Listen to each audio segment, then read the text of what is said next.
Hello, and welcome to today's Training Industry webinar, From Dysfunction to Empowerment, a case study in culture change, sponsored by the Training Associates. I'm Leah Johnson, Market Research Manager at Training Industry, and I'm so happy you could join us today. Before we get started, I'd like to quickly go over a few housekeeping items to help you interact with our speakers and get the most out of today's program. Throughout today's event, please feel free to submit questions in your Q&A panel, and we will address them as possible toward the end of the program. We also encourage you to share the information you receive today with your colleagues and network via social media. Please include the hashtag IamTTA, hashtag TIWebinars, and the Twitter handle @TTA Training so we're able to track your contribution to the conversation. When the program ends, you'll receive a short evaluation survey, and we greatly welcome your feedback about the content, speaker, or whatever you'd like to share. As always, today's webinar will be recorded and archived on trainingindustry.com. And you'll be receiving a follow-up email from us that will include a link to the on-demand program for you to share with your team. Finally, should you have any technical troubles today, you can send me a chat message or you can reach out to Zoom tech support, whose numbers are on your screen. We believe today's program is one that you will find to be most useful, as it was recently featured as a presentation at the 2017 Training Industry Conference and Expo. Each year, TICE provides the opportunity to engage with training professionals, thought leaders, and industry experts on topics that will help drive new results for your organization and become an empowered learning leader. This presentation is no exception. We will share how chapter leaders of the National Girl Scouts organization transformed an antiquated and stagnant legacy culture into one of innovation, leadership, and strength. At Training Industry, our objective in offering sponsored webinar programs is to allow our membership the opportunity to learn from the most innovative thought leaders in our industry. We hope that after today's program, you'll become a member and share our resources with your coworkers, peers, and employees so they're able to benefit from the same information as you. Now to get started, I'd like to introduce Lynn Wagner. Lynn is the Director of Marketing Programs at the Training Associates. Lynn, the floor is yours. Hey, thanks, Leah. Hi, everyone. Oh, thanks for joining us today, and welcome again. It's great to see so many people on here today. Just a quick introduction for those of you who aren't familiar with who we are. The Training Associates is a leading provider of contract learning and development talent and solutions. So what we do is help clients like the Girl Scouts meet their training and development needs by providing L&D resources for everything from like learning strategy to development and delivery in all learning modalities. So today, you're going to be hearing an exciting story about a cultural transformation that the Girl Scouts have been going through for probably the past couple of years, where they have changed from a service-based culture to a sales-based culture, including a migration to Salesforce.com, and also with that, a pretty drastic change in the mindset for the overall organization. So meanwhile, at the local level, the Girl Scouts of Kentucky Wilderness Road Council were preparing for these changes. And it was during this time that they discovered some internal dysfunction, which could really hinder the success of this change initiative. So the good news is that they were able to recognize these changes pretty early on in the process, and were able to create a plan to help make the transition a success. And we're really proud to have been able to contribute to the successful development and implementation of this training initiative, which is actually still going on 18 months later. So now I'm happy to introduce our presenters for today's webinar, who will share their story. First, we have Susan Douglas. Susan is the CEO of Girl Scouts of Kentucky's Wilderness Road Council. She has nearly 20 years experience working in both for-profit management and nonprofit leadership and development. Next, we have Angie Tinch. Angie is the Chief of Staff for Girl Scouts of Kentucky's Wilderness Road Council, where she leads a team of 30 in the membership, volunteer, and program departments, in addition to being responsible for the council-wide staff development. And last but not least is Keisha Dixon. Keisha is a consultant and trainer for us, the Training Associates, and she has over 20 years of experience designing and facilitating behavior-based sales, coaching, and leadership training. So I thank you all again for joining us, and I'm going to hand it off now to Keisha, Susan, and Angie to take it from here. Ladies?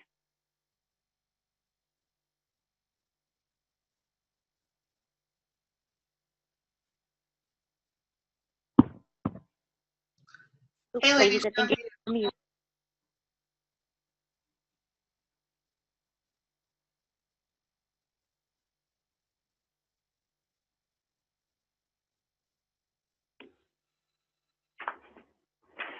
give you a minute to respond.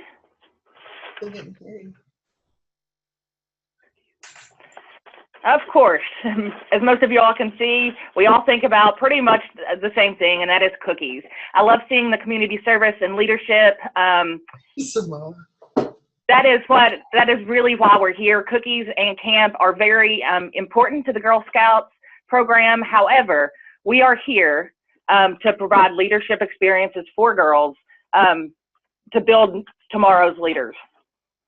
So thank you all so much for participating. I'm going to tell you a little bit about who we are on a national level, and then come back around to who we are on a local level so you can have some background and some perspective.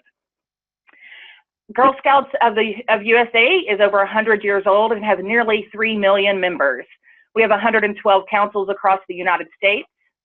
We were ranked by Fast Company in 2015 as one of the top 10 most innovative companies. We were also ranked by Fast Company as the 7th most respected brand, and that's right after Disney. We operate an $850 million cookie sale, which is the largest female-led business in the world. And as Lynn addressed earlier, we are making the transition from a service culture to a sales culture. So some of the things you'll get out of today is you'll see some of the tools that we use in order to make that transition, like the employee needs assessment and evaluation tools, leadership development tools, intergenerational training tools, and coaching models. Some interesting facts about the national organization is that 93% of female astronauts were Girl Scouts. 68% of women in Congress were Girl Scouts. And 64% of who's who in America were Girl Scouts. And so that's the national level. And then if we come back to our local level, our organization was founded in 1963. We serve 66 counties in Eastern Kentucky and 1 county in Ohio. We have approximately 10,000 members, including girls and adults. And we have a $3.9 million cookie sale every year. We are primarily rural, serving the eastern half of the state of Kentucky, with 6 offices, 4 retail shops, 4 camp properties, and 43 staff. When I mentioned intergenerational training a minute ago, one of the things that we have found is that we have staff entering the job field for the first time ever right out of college, as well as staff that have been around as long as I have been alive, the CEO. And so we definitely cross many generations internally, and we have to learn how to work together and to communicate well with each other. And then we are also traditionally a legacy culture. And what that means is for a very long time, you only had to be a good Girl Scout to get hired by the organization. You did not necessarily have to have the skill set to perform the task that you were assigned. A good example of that is our former CFO that did retire from our organization started here as with 0 formal education or training in accounting or business. And she was managing a multi-million-dollar budget with no financial background, but she was a good Girl Scout. And so what that has caused us a lot of roadblocks, as definitely while we've been transitioning into a sales culture. So what we found is we had some challenges and we were making some assumptions. We definitely knew our technology was changing. As Lynn had mentioned, we were moving to Salesforce. We have the legacy culture. The staff structure was not working at all for us. Our hiring practices were based on recommendations from the national organization, which was not necessarily working for us locally. And our current business model was no longer working. For example, we had staff that in our recruitment department that were going out and doing external recruiting. They were coming back and entering all the information into a database, and then they were trying to place everybody. And so they were having to move a lot of pieces, and some of them were really good at the administrative side of the work. Some were really good at going out and recruiting, but they weren't necessarily good at all of those pieces. And so oftentimes troops did not feel supported. So we had to move from that kind of structure to more of a specialist. So now we have a team of people who go out and do recruiting, and we have a team that that support the troops that are new or returning.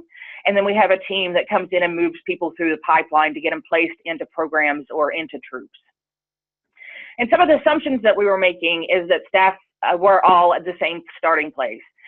I just realized a few months ago that one of my assumptions was when Salesforce came to us, when we were told that was what we were moving to, I got really excited because I love the software. And I said, we're all in, we're moving in that direction. What I failed to do was bring together the staff and tell them why we were moving in that direction. And it was painful. Anybody who's gone through this type of transition, it was very painful. Might not have been as painful had I made sure everybody understood the direction we were going and why we were changing. And that led to some mistrust of leadership. The communication wasn't clear, roles weren't clear, expectations weren't clear. And we assumed all we needed was a sales consultant to fix it all and to train us on how to use sales techniques. And so now I'll pass it off to Angie and Keisha to kind of let you know how we got to where we are today. Okay, so as Susan talked about, we made a lot of assumptions, and what we realized with those assumptions is that we had a lot of blind spots. We thought that technology conversion, that was going to be the difficult part, and turns out that was actually the easy part. The difficult part that we did not consider whenever we were going into this were the human emotions and the human behaviors that went along with an organization that had been doing the same thing for a very long time. We thought it would just be an easy fix with technology conversion. So something that I would like to pose to you all is we're going to be talking about our team dysfunctions. What is your team's greatest dysfunction? Is it an absence of trust, a fear of conflict, lack of commitment, avoidance of accountability, or inattention to results? I'll give you a few minutes to do that, and then we'll dive into that.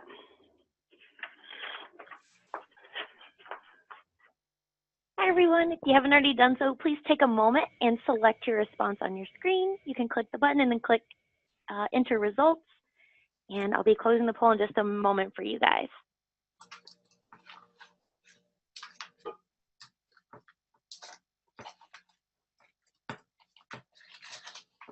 Looking like we might have a tie. All right, here are your results.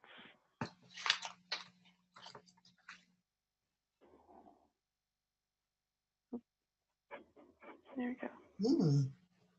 Wow, okay.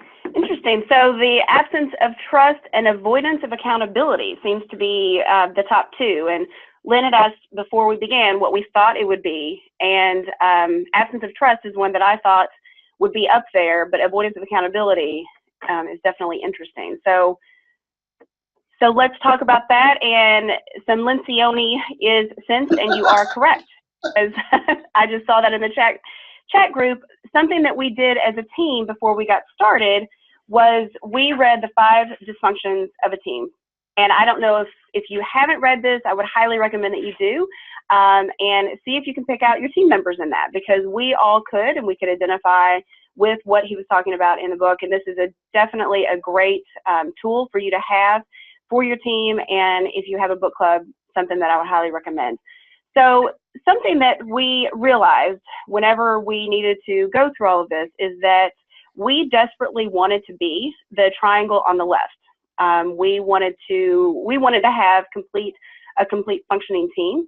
Susan and I were on the same page, and we knew we were on the same page, but we also realized that we were the only two that were on the same page, on the page that we thought we needed to be on. So we were upside down as an organization, and so we were the triangle on the right. And I don't know, something that always comes to mind is that I've heard that the higher you climb, the fewer people will tell you the truth.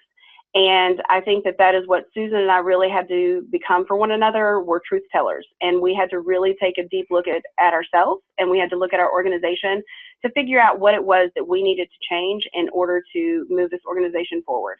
So with the absence of trust, when we began, that was the biggest time suck, really, of anything, because people did not trust us. We were brand new to our positions. They had no idea what we were doing. And so they didn't really trust the direction that we were going. And so we we didn't know where we were going. We knew we were going in the right direction, but we didn't know what was going to happen along the way. But we were asking all of these people to jump on board and just go with us. So they were terrified, and they should have been. So that was something that was huge for us. The second thing was fear of conflict. I am a very direct person, and so for me, it was difficult walking into a culture where people didn't say what needed to be said. So I think that that is something that we realized that we needed to address and let people know that conflict is actually good. We had a very punitive culture. We did not have a culture that you could speak up. So we needed to change that, and that was the next biggest thing.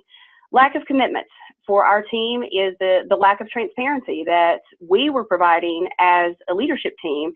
We weren't always transparent, and it wasn't because we had anything to hide. We didn't really know what we needed to be transparent about. And we made all these assumptions that people really already knew what we were doing.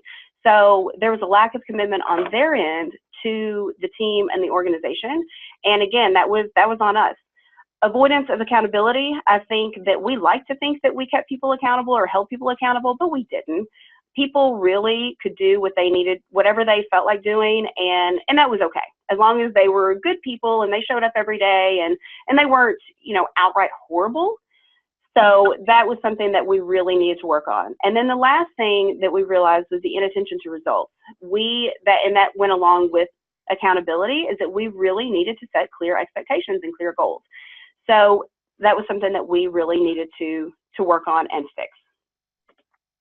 So it should be easy. This is not rocket science. You set those clear expectations, you add clear communication to that, and you should receive a clear outcome, right? So it really shouldn't be that difficult. But for us, it really was. We just could not seem to get it together, just the two of us. And so that's when we identified that if we changed the language, we were going to change the culture. And Susan in the beginning had stated that we thought that we could hire a sales consultant and just he or she would come in and just fix it. But we really needed to change our language in order for that to happen. And so we'll talk a little bit about how Keisha came on board with us and what we did. And so Susan, I'll give it back to you. Well, the way Keisha came about working with our council is I have been interviewing consultants from all over the country in 2013, 2014 for a long time, and I couldn't find anybody that I thought was just right for our council. So Keisha was hired Keisha was one of the consultants working with GSUSA to go in and assess the readiness of councils to make the transition. And so while I was out of town at a conference, she had come to our council to assess our readiness and to start the training on Salesforce. When I came back, it went so well that when I came back, many staff came to me and said, you really need to meet Keisha. And so I had a phone conference with Keisha, and at the end of our discussions, it seemed like she was a perfect fit. So now I'm going to hand it over to Keisha so she can talk you through some of the work that we did. Well, hi, everybody. Thanks for joining. And before we talk about the real work, let me just tell you the real story about what happened with this council. I showed up to do a Salesforce assessment and training. And the first thing that happened is Angie and the communications director pulled me to the side. And they're like, okay, so let me tell you about the people in the room.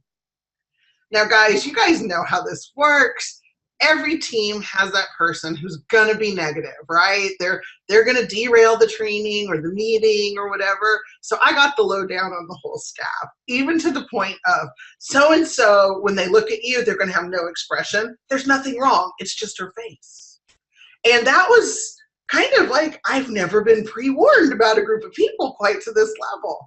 But in all honesty, when I got in, everybody was warm and they were wonderful. And we had a couple of little hiccups with personalities, but for the most part, it went really well. So when I was invited back to help them with sales training, I actually felt like it was a good fit because I really felt like I got along with everybody. And there was definitely a level of respect in the room that allowed me to feel comfortable working with them. After a few initial conversations, we decided that even though I was also hired for sales training, there were some other things we needed to do first to get the team ready to perform as a team. So the first thing we did was an employee needs assessment and using some evaluation tools. I introduced some leadership development tools and coaching models and techniques that definitely would allow them to sustain a healthy, positive, relationship-based, but honesty-based culture. And last but not least, we rolled out a strengths assessment and some additional development tools. So first, to talk about just the employee needs assessment and evaluation. My first trip back to Kentucky was really just an opportunity to get to know the staff, and I really was thankful to Angie and Susan for that opportunity. I did focus groups and one-on-ones with all the managers, and it provided me the opportunity to give a lay of the land and get an understanding for the culture without being prejudiced by Angie and Susan's perception of what that culture was. It was interesting, and we had to sit down and have a real conversation, like a closed door conversation about what the culture really was. And Angie, I don't know if you remember that conversation, but it was kind of frank, right? Yes. Yes. Keisha, and I'll jump in real quick, but Keisha basically said to Susan and I that the two of us need to get it together if we want to see change. And she really laid it out that we needed to start at the top. And if we can't have these expectations of people, if we don't make the adjustments ourselves. And so it was very honest and very frank, and it was very necessary. And you know what, guys? They jumped straight on board. It wasn't like I was telling them something they didn't know.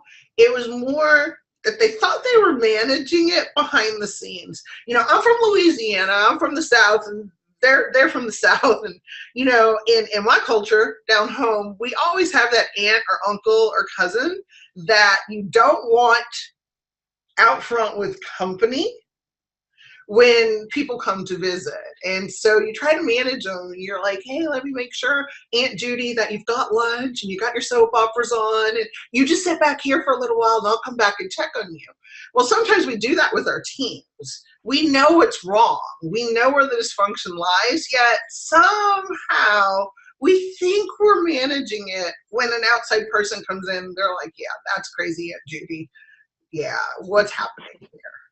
You know, so we had the honest conversation, and then Angie did an excellent employee satisfaction survey to kind of coincide with the focus groups, where people got to really tell the truth about their culture.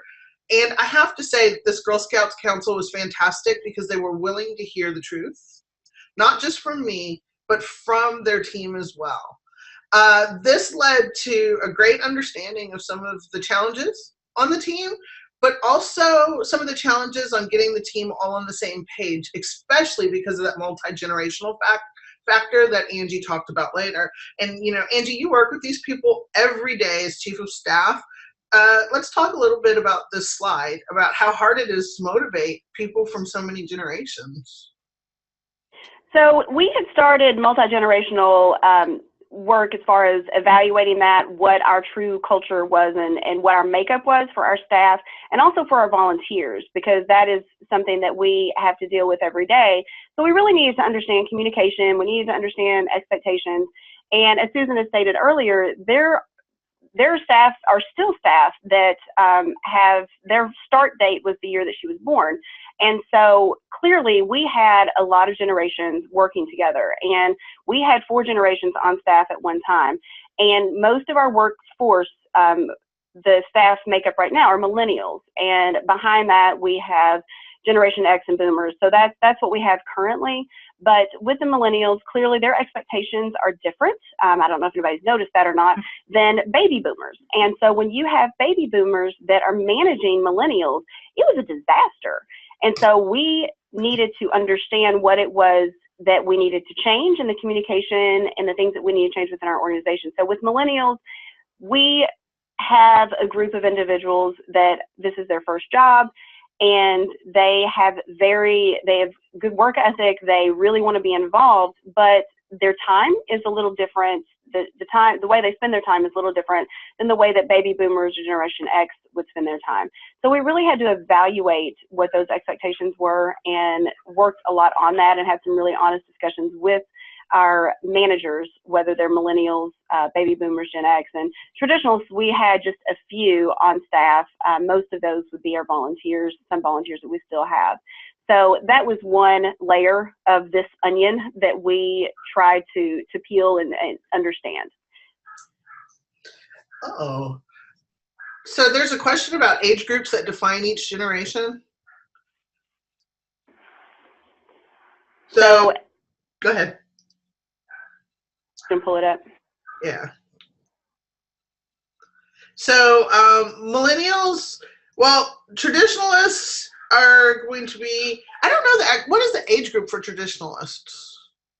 Traditionalists typically will be anyone that prior to I believe it was 1953, I believe, they came from the 40s to 50s. Boomers would be after that. Boomers are the largest group, and that's from about 1950, I believe, until 1968, I think. And Xers are up to about 80. And millennials, anybody born after 80. Yep. So for the boomers, that is the largest generation that we have in the country right now. And millennials typically were children of baby boomers, and so we found just that it was difficult for some reason. It was difficult for them to work together. Generation X is the smallest generation currently in the country. So I hope does that clarify a little bit on what that question was. Excellent. Excellent. And then we also had one other question earlier, Susan, when you were talking about what us moving from a service to a sales culture, for Karen Hedgeman. I just wanted to throw out real quick, not the Girl Scouts organization as far as programming. This is how the business operates behind the scenes, is to bring in more of a sales culture and looking at result-driven activities as opposed to just doing it the way we've always done it. And if everybody's happy, it means the business is going well. Did I say that well, Susan? Yes, that's exactly right. The sales culture mentality is behind the scenes, but really what we're all doing every day is selling the Girl Scout leadership experience. And so we really need to just treat our jobs like that and really look at the way we're doing business in order to better serve our girls and our volunteers. Now, our volunteers still operate very much on a service model. Mm-hmm. Excellent. All right. So big conversation going on about the different generations. Let's move on a little bit to how we addressed leadership development. First and foremost, I had to have an honest conversation with the leadership team and really looked at how do we change a culture. We need to change the language from the top down. So, of course, we did our interviews, and I did notice there was a question, and I don't mind answering it in place. All of my interviews with the management and with the focus groups were really about 3 to 5 basic questions. Tell me what you like working about the Girl Scouts. Tell me what you wish your managers knew about you. Tell me what the value of Girl Scouts has to do in your life, and if you could change one thing to make your council even better, what would it be? I kept it very positive, very straightforward, but as we all know, the negative finds its way. It's going to always survive, and so people actually just answered the question and expounded on it in such a way that I got a very honest view of different perspectives within the organization. One of the things we did to work with the leaders was make sure, first of all, we all understood what leadership was. And probably the biggest thing is we read a book, and I have it here somewhere. I forgot to pull it out. But we did a book club on the Little Book of Coaching by Don Shula and Ken Blanchard, which is one of my favorite. And we really just talked about what the difference was between being a coach and being a manager. And I'll just throw that out there real quick. being a manager, you manage processes and tasks, not people. Instead, being a coach, this is where you get into motivating and actually deciding whether or not, someone needs training, or if they just need a different understanding of what you're expecting of them. And it's individual as well as teamwork. We actually, instead of doing sales training, did a little leadership training first. And the first thing we had to do was get all the yuck out. So we had a great plan on doing communication skills, which went really well, making sure we're all speaking the same language, then introducing a leadership model, introducing a coaching model, and talking about how to coach on a day-to-day basis towards a team goal. One of the things that we definitely understood was lacking in the culture was consistent coaching and consistent feedback. Really quick, Diana, the name of the book is The Little Book of Coaching, and it's written by Don Shula and Ken Blanchard, and it's about the Miami Dolphins taking a team all the way to the playoffs, their first year under this coach, being one of the worst teams in the league, to the Super Bowl, their second. So The Little Book of Coaching. So back to the coaching model. One of the things that we realized is everybody thought they knew how to coach, but it was really just telling people what to do, and then the team would decide if they wanted to do it or not, and not a lot of people were being held accountable. So my approach to coaching starts with leadership first, and if you can walk and talk the leadership model, coaching follows quite naturally underneath it. So the model, as you see on the screen that I brought to the team, starts with preparation. You got to know what you're measuring before you can coach anything. So what are the behaviors that drive success? Once we identify those, then we observe the behaviors in action. How is our team talking to people? How are they really communicating the brand of Girl Scouts? How are they getting their jobs done? How are they getting their tasks done? As we observe, we can tell if people are performing up to standard or performing below standard. We need to make a determination on whether or not it's a willingness issue or a skill issue.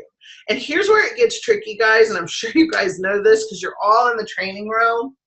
A lot of times we think people have an attitude about something, but the truth is the attitude masks the inability or the misunderstanding about the skill or behavior required. So identify what the training issues are. Oh, let's hope they're all training issues because that's easy to fix. But in truth, sometimes it's about sharing the big picture in a different perspective and determining if someone's a fit for the position or the business. Once we've determined if it's will or skill, then it's time to sit down and have a meeting and communicate.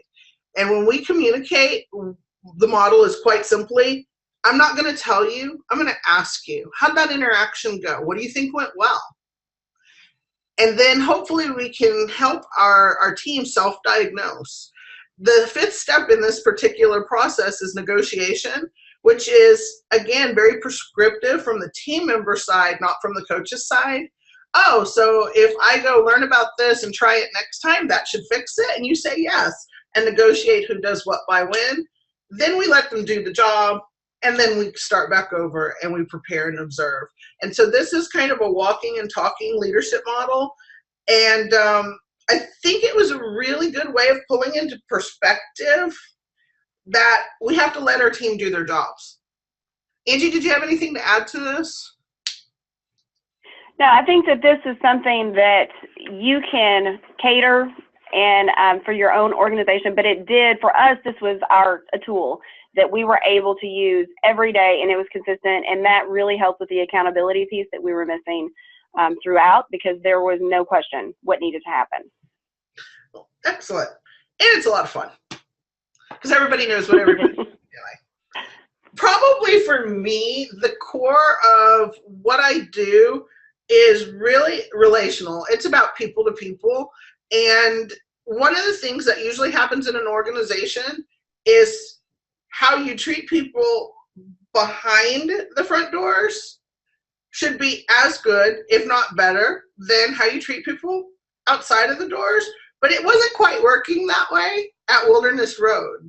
And so we had to kind of go back to the basics and talk about managers listening to their team and actually valuing their input, using empathy when somebody shares what they're frustrated with or what they're happy about, taking that extra moment to validate the people on your team. I know, guys, this sounds touchy-feely, but I promise you, this stuff works. Asking good open-ended questions where you're not telling people what needs to be done, but just honestly asking them. So in a situation like this, tell me what you do. Hey, explain to me what happened at that last meeting. So tell me what happened with that volunteer, and letting them get their part of the story out first, and then working on actually solving a problem.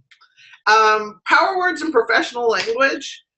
I am as guilty as anybody for using weak, sloppy, lazy language. But when we're giving clear and compelling expectations to our team or to the volunteers or to a customer, then we have to be very conscious of the language we use and make sure that the language is a reflection of the brand at all times, internally and externally. And then the last thing is selling Girl Scouts as a value add to a girl's life. I grew up a Girl Scout. My kids grew up as Girl Scouts. I love this organization. And I just wanted to kind of put some of the joy back into talking about what we do to serve girls in our local communities. I mean, Susan is the figurehead of this organization, and she goes out and represents Girl Scouts every single day, but because the staff couldn't see it, they couldn't model it. So we had to make sure everybody on staff was modeling the correct behaviors at all times. Angie, anything, or Susan, that you'd like to add? No, think you got it. Okay, I feel like I'm talking a lot, so okay. And then the very last thing we did, and this was probably, we did sales training, by the way. I don't want to gloss over that. We did do sales training last summer, but the coolest thing we did that I think got everybody ready for cookie sales and a good mindset is we actually went in and did the Gallup Strengths Finder as an organization. I brought a colleague of mine who's a Strengths Finder coach down to Kentucky with me, and at an all hands, Susan was so generous as to let us have the floor and really talk about who we are as people and what our natural strengths are and how important it is to recognize everybody's strengths on the team and leverage them for the benefit of the team and the organization. And in doing so, one of the things that we really, really harped on is that you need all talents to make a healthy and well-balanced, successful, performing team. You need the doers who are the executing group of people. You know, you need influencers or promoters. You need relationship people, and you definitely need strategic thinkers. And by everybody identifying what they are, it kind of, I don't know, I just saw little light bulbs going on top of everybody's heads. Susan, as the CEO, how was that for you to sit in that room and just kind of watch your people go, oh my gosh, this is me? It was very empowering for them to have that information and to be able to look to others to find out who has strengths that would help them. So if they're more of an influencing person and not very strategic, find somebody on the team that is strategic to be able to work with them on projects. So it was very, very empowering for the team, and I think the team walked away with a different self-evaluation of who they were, why they're here, what they bring to the table, and why it's important. That's excellent. Angie, what was your feedback on that? I think it was basically just taking a look at yourself, and that's the accountability piece, really taking accountability not only for the entire team, but for yourself first. And I think that that was something that was very powerful for our team, because they could see that there's nothing wrong with them. We're not going to fill empty seats. We're going to put people where they're strong. And we are very flexible, and we change a lot. We have restructured quite a few times since this started. And so we're not set on just filling that empty seat. And so that's what I loved about this. And I think that our team finally understood that they really just needed to take a look at themselves and understand that what they were was just fine, and we just needed to find the right place for them for the organization. And the last slide that you all saw, that is where we did a grid analysis, and we placed everybody on the grid. And I know that it's really busy, but this is something that we are able to take a quick glance at, look at the team, and see where we can put them so that it's appropriate for whatever our need is at the time. Can I speak to this slide real quick? Because I noticed that, is it Inger? The Strengths Finder assessment ranks your top 34 talents in order of dominance in your personality or your life. And the top 5 talents are primarily charted for the staff, and the top, I don't know, I think you guys did around 10 or 12 for the managers. Really what it tells you is the talent or strength you're working in most of the time, how does that affect the team? And then you could also see if there's a lot of conflict on the team, like if everybody's an executing domain on a particular team and they all have different ideas, where's the conflict there? It was really, really cool. Linda asked, is this StrengthsFinder's assessment? It is all StrengthsFinder, 100% Gallup StrengthsFinder for this. Our second day of training, we did something very unique. We pulled the managers into a meeting. We had the team do some really critical self-evaluating questions at the end of the training the day before, and then they turned in the answers to those questions to their managers. And it gave the managers an opportunity to really get a fresh perspective on how to coach and motivate the people on their team to identify what's going well, what's not going well, and are we doing things that actually trigger the worst behaviors instead of the best behaviors.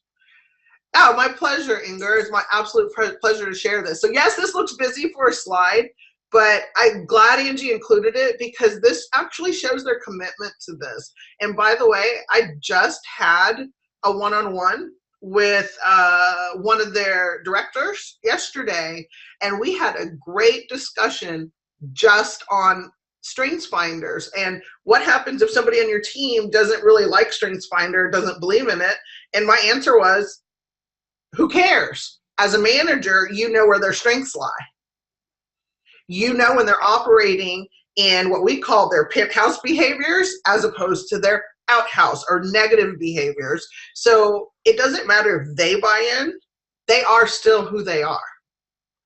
And as a manager, you're responsible for coaching them to success. And Keisha, if I can hop in real quick, I think the one thing with StrengthsFinders and our goal in the beginning is realizing that Susan and I will be successful when we leave this organization better than it was when we started. And so our job is to create a new leadership team.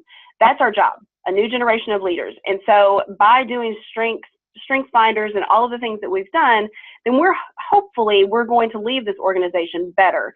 And this is bigger than us. Girl Scouts has been around a long time, and it is bigger than just Susan and I or any leader that is in the positions that we have. So we have to create this if we want to continue, because we're not going to be the two people that take down an organization that's been here for over 100 years.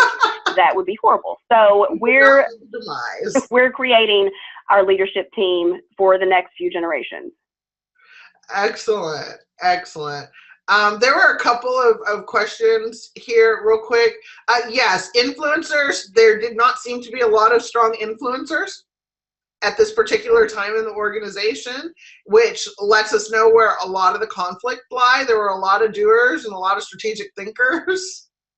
And it's Girl Scouts, lots of relational people. But the problem is decisions had to be made and accountability had to be enforced. And Susan's going to share some of our results over the last couple of years, and they kind of turned out really, really well. And let's see, a couple other questions we'll handle at the end. Susan, if you'd like to kind of share with them how our little 18 months at this point have turned out? Absolutely.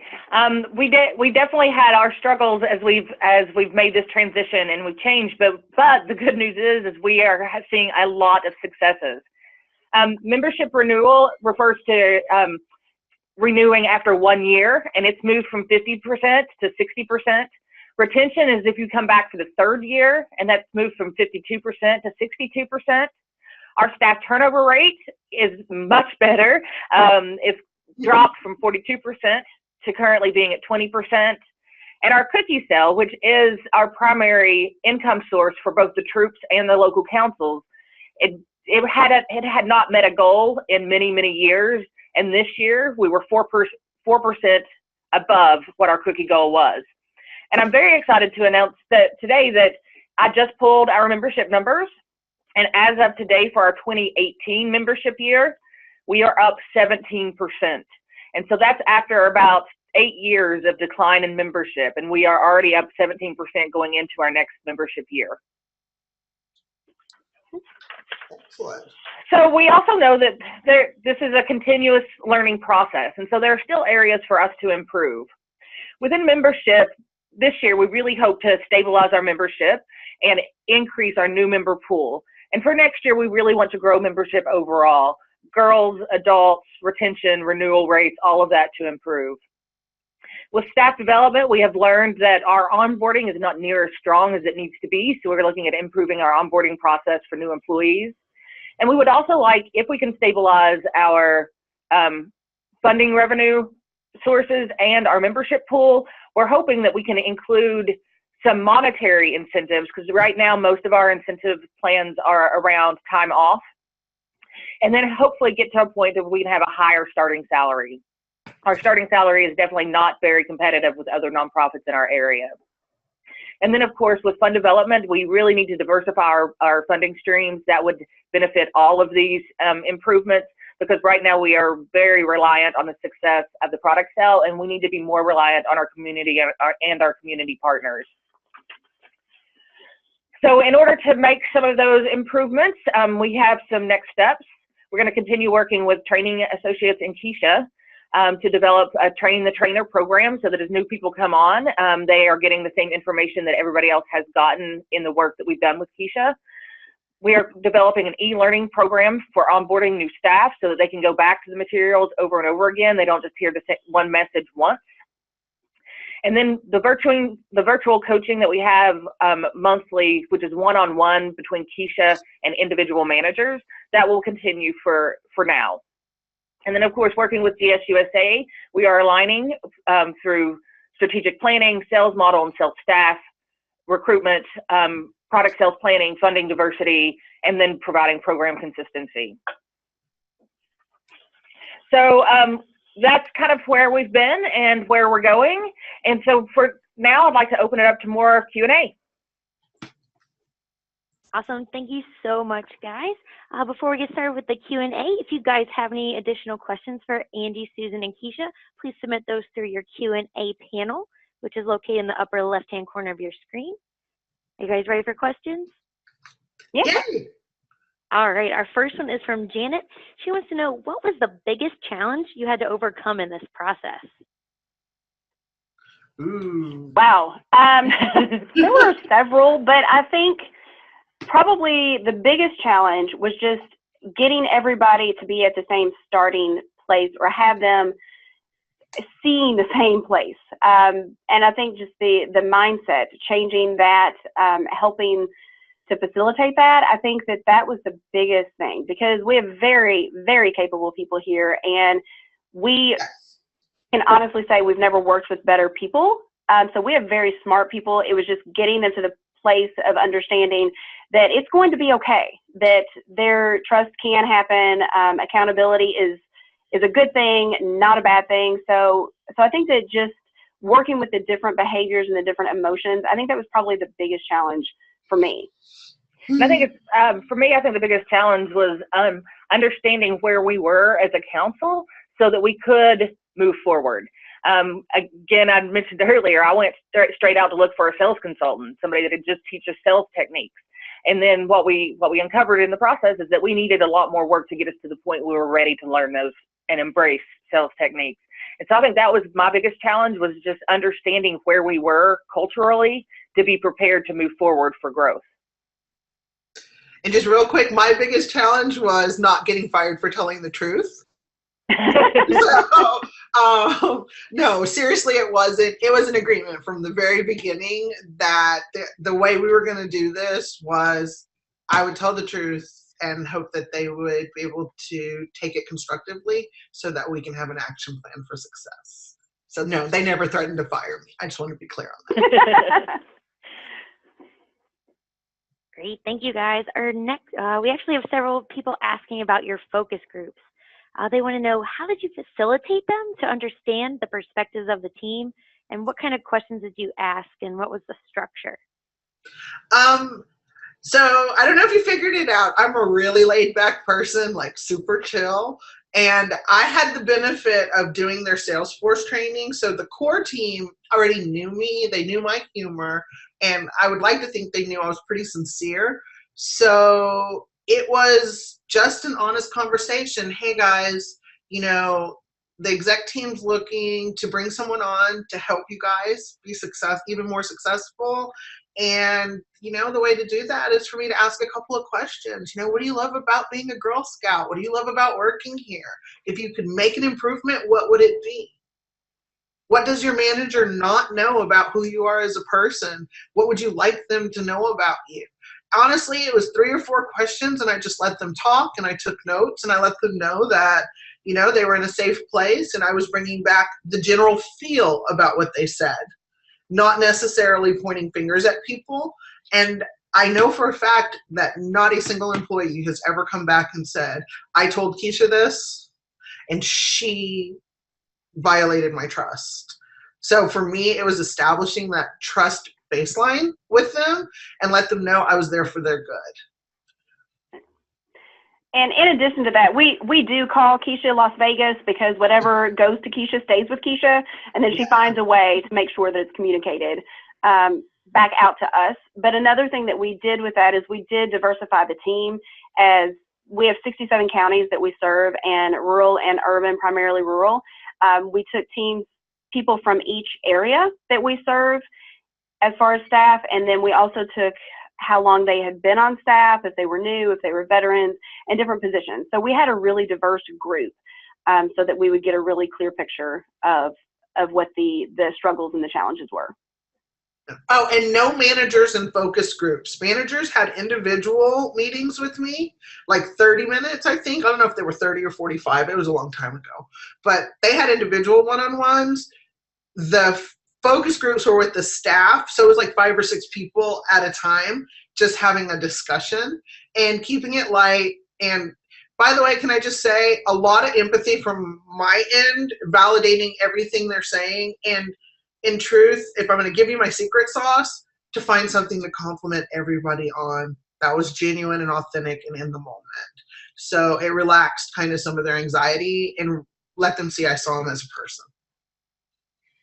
So I gave you my secret sauce. That'll be $1 each, please. Thank you very much. Thank you, guys. We've got a couple folks asking about the 4 domains of team strength. One of our attendees wants to know, where did the survey come from that provided the results for that? That's a great question. That actually came from GallupStrengthFinder.com, I'm pretty sure. It's just Google the Gallup, like, you know, Gallup polling, Gallup Strengths Finder. And when you take the assessment, it gives you all the tools for free, and we just tweak them to use them for our team. Perfect. And Stephen had a follow-up question about it as well. He wants to know, did you pair up like-minded people, or did you leverage diversity on teams during this process? Diversity. All about diversity. Definitely diversity. That's a great question, Stephen. Awesome. Our next question is from Chris. He wants to know if you have any thoughts or advice on persuading resistant or oppositional leaders to change their own behaviors and the need for them to make their own positive changes in order to see and make positive changes in the frontline staff. Whew. Yes, and good luck with it. If your leadership's not bought in, it's really, really hard to push a change movement, whether it's a change of culture or a change of process in an organization. So if you're on top, it's so much easier to say, this is where we're going and this is why. But if someone is resistant, I think the most important thing is to ask an open-ended question and ask them why. Just ask them why. This is my vision for the organization and where I think it should go. Tell me about yours. What about this is a problem? And let them actually share it. And you might find out it's just not the right person in the right place, or they have a misunderstanding of what the vision was in the first place. There's no harm that can come from getting an answer.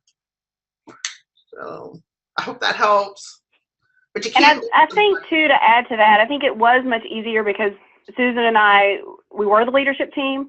And so we were the ones that identified after, of course, Keisha told us to get it together.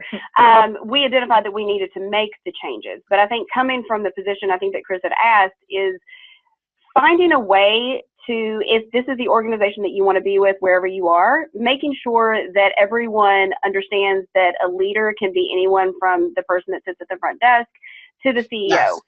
And I think that that is what we really tried to do within our organization. Is it didn't matter how, if you'd been here 2 days or 20 years, your opinion and your outlook on things, it mattered. And it didn't, position was not a thing to us. The hierarchy, we were more of like a ball of yarn, that we all connect to one another.